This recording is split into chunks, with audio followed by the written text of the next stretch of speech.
Welcome to another episode of Life and Whiskey. As always, I'm Jordan, and today we're going to look at something that I thought would be a lot harder to get than what it seemed to have been. The last video I just shot was the Lagavulin Distillers Edition and the comparison. Also, while in Gillette here recently, this is July 2022, we saw this Balcones. Now, Balcones is a Texas whiskey and known for different corn whiskeys that they make, whether it be a pure corn or single malts or like a high corn bourbon with all different types of varieties of corn. That's what they're known for, and this one is called Brimstone, and it is a whiskey that they, what does it say that they did here? It says let's see here. This is a one-of-a-kind whiskey smoked with sun-baked Texas scrub oak using one of our secret processes. The result is a whiskey full of fresh, youthful corn and light fruit notes. Okay, so some smoke stuff going on there. This is batch BRM 21-3. The date is 9/22/2021. And here's an interesting thing. So it says it's non-chill filtered and it's aged at least 1 day in oak. Now, I don't know how that shakes out. It's 53% ABV, so 106 proof. So age, as an age statement there, it's clearly under 2 years old, and it's clearly under, well, I guess not clearly, but it can be under 2 years old, and is definitely under 4 years old, which would have, that would fall into the NAS, the non-age statement category. Not necessarily, but it is just called pot distilled Texas scrub oak smoked brimstone made from roasted blue corn. It doesn't have a whiskey designation as far as a category, so its aging requirements, are pretty wide open. And, in Texas, I mean, look at the color. I mean, this looks black, and if you look really close to it, it has a super dark red burgundy to it. But just in the bottle, I mean, it's almost black. Now, Texas, they got their own designation as a Texas whiskey, and to meet those requirements, it has to be made in Texas. And there's other requirements. I think maybe the grain has to be grown there or something like that. But look up on the TTB what the to be a Texas whiskey, what the requirements are. But the thing with Texas is anything that's aged there ages very quickly as far as color and absorbing the oakiness of the casks because of the heat. So that heat really amps up how fast it takes in that characteristic. Now, I think that one thing you're going to have to watch out for, I'm sure there's great whiskeys from a variety of different distilleries, but if you get into that Texas whiskey scene, especially with young whiskey, because most of the stuff, if let's just pretend this is 2 years in a barrel, right, to get this kind of color and stuff. If they went 3 or 4 years, it would be almost undrinkable. It would be too tannic, too dark, unless you like chewing on oak staves. That's going to be a real thing for Texas, and trying to balance out that aging process and maybe slow it down. So young whiskey that goes into a barrel in Texas, if it's taking on the color and the flavor of that barrel, it's taking it on really quick, and it draws out those tannins really quick. And one of the problems that you're going to see coming out is you don't get that mature flavor profile in shorter periods of time. Like, yes, you get more flavors coming out of the barrels, but that mature, rounded,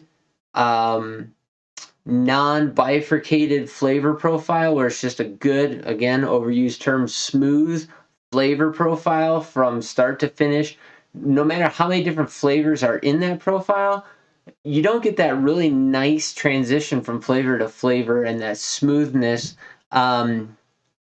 without the age, because that is coming from the interplay of the oak going into the wood, coming out of the wood, and then moving back and forth with the oxygen and the little bit of like angel share coming out of that barrel. That all goes into the characteristic of the barrel, and you don't get that without having time in the barrel. So that part of the flavor profile is missing from a lot of Texas whiskeys because they get this wood interaction and impact in a very short period of time, and if they go longer, it would over impact. So something to keep in mind, something to think about. So my wife and I have tried this, so I kind of know what I'm in for here, and we'll get into it and see what we have to say about it. I picked this bottle up for $58.59 in Gillette, Wyoming.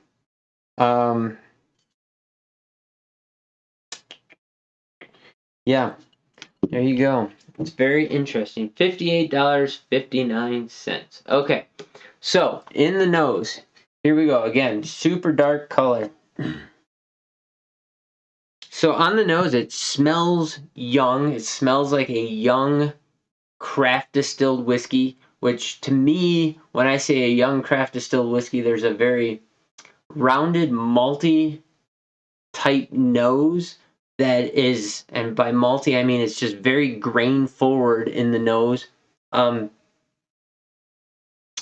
Almost every craft distillery, every craft whiskey I smell has this nose. It's pot stilled, so you get a lot more character out of the whiskey just straight away. I get a floral, like a rye almost, like an MGP rye floral type nose, almost with that black licorice, anise, eucalyptus kind of thing going on. And then mint, like a heavy spearmint.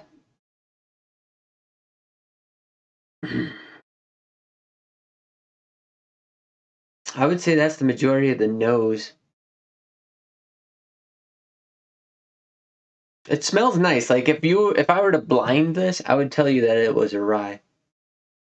Straight away. Okay, going in on the taste.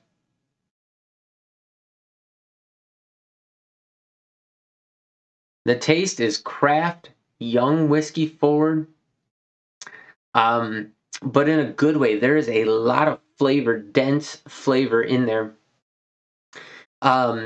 So it's like a graininess with a dark fruit forward. And then I get the ethanol ding kind of picking up in the middle. It's a very spiky ethanol. And a lot of mint in there, like spearmint, kind of like chewing Wrigley spearmint gum kind of spearmint. And then at the tail end, there's smoke.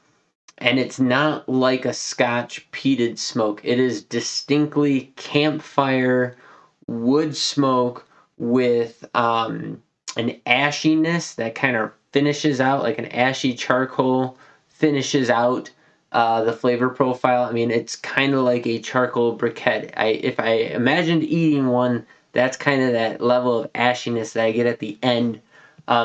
It's not like the white ash left over of a fire that you would imagine. I mean, it's like a dark black charcoaly ash is kind of what I envision with the flavor profile. But that being said, it's in a good way. It's not bitter and nasty and like turn your nose up at it. I actually quite thoroughly enjoy this. It's a very complex whiskey. There's a lot of flavors in there, but I will say it is definitely young in its flavor profile. It presents a lot of young craft notes forward for sure. Nose kind of changed into almost a brown sugar bourbon cherry there for a minute. That's kind of nice. Going back on the taste. Yeah, just that grainy, malty, corn, young craft note forward. That is the first 3/4 of the flavor profile. Then you get like maybe some sweet caramel like a heavy molasses caramel in the middle before you get that smoke charcoal briquette kind of on the end. Um, I think it's a very good whiskey. I like it a lot. It is definitely young.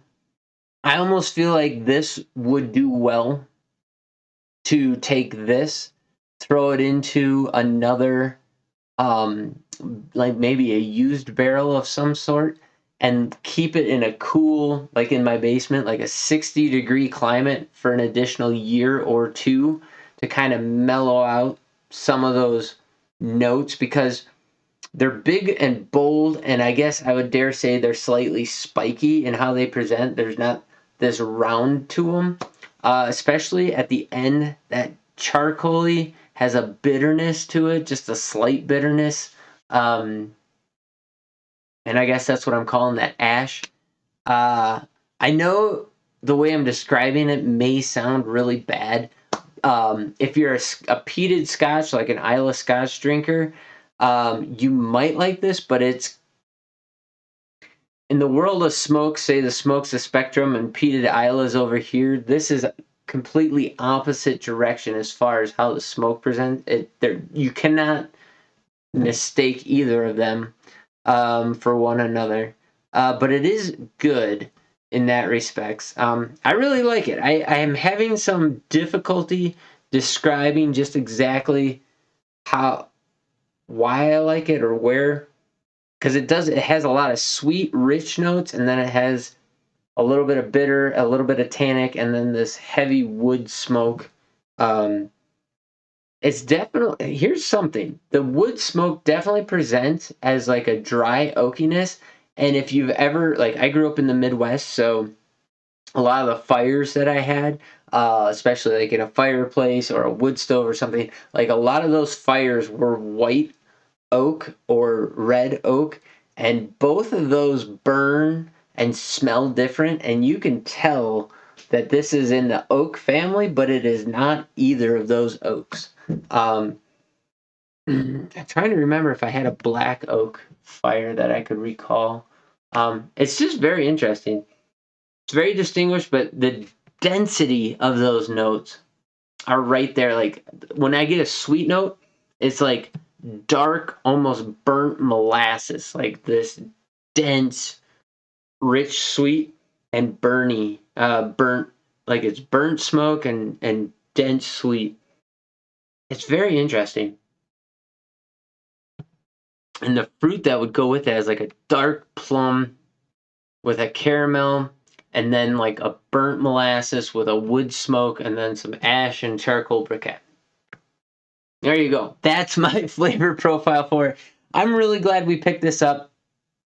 It is a very interesting and enjoyable experience. I'm gonna have a lot of fun sharing this with friends.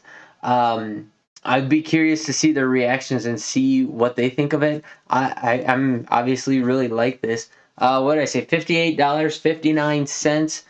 It'd be nice to be closer to that $45-50 mark, but I guess you'd call them a craft distillery and from Texas, and it's the only place I've ever seen Balcones in Wyoming, so I'm guessing that has something to do with all the Texans that live in Gillette that are, part of the oil field or the coal mines or anything like that, because I think they had three different Texas whiskeys. They had the TX blended. Almost picked that one up again. It was like in that mid 50 range, maybe 60. Which again, I know a lot of other people like those whiskeys, and a lot of the different reviews on YouTube have a lot of good stuff to say about them. That's still just a little too much money to take a gamble on, but even this was a big gamble. I would say, I'm happy with that price. It would be nice to see it cheaper, understanding all the things going into it, whatever, especially for the age. I would like to see what the actual age of this is. I gotta imagine that it's somewhere around a year and a half or 2 years. Um, but, at least one day.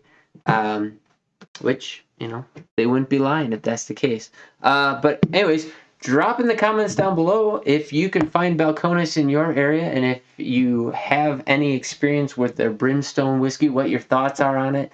Like I said, I'm a fan. It's a corn whiskey, and yeah, that's all I got to say. So if you haven't already, please consider liking, subscribing to this channel. I do appreciate that. I see my numbers slowly ticking up, one here, one there, so I do appreciate everybody who does that. And share this out with share this video out with anybody who you think might enjoy this type of video, whiskey reviews and things like that. I'm trying to help people put their money into something that they're going to enjoy. So watch a couple of my videos. If you find, watch a couple of my videos on whiskeys that you've had that are memorable, maybe some of the bigger names that are a bit cheaper, and see if you get the same nose and flavor profiles out of those whiskeys as I describe. If you do, then you'll know that our senses kind of line up, and anything that I'm getting out of a whiskey, you are probably more likely to be able to find as well. And so you can use my palate, my nose as a guide into the world of whiskey to find out if that's something that you're willing to invest in. And there you go. As always, thanks for watching. Today actually happens to be July 4th. Happy 4th of July. Happy Independence Day, America. Hopefully we can keep this nation free. Golly, we're circling the drain as we sit here, so let's see where it goes. Hopefully by the time this video drops, the world's still going together. This will probably drop in mid to late 2023. So there you go. Stay safe and enjoy your holiday. Thanks for watching. As always, have yourselves a great day, and we'll catch you in the next video.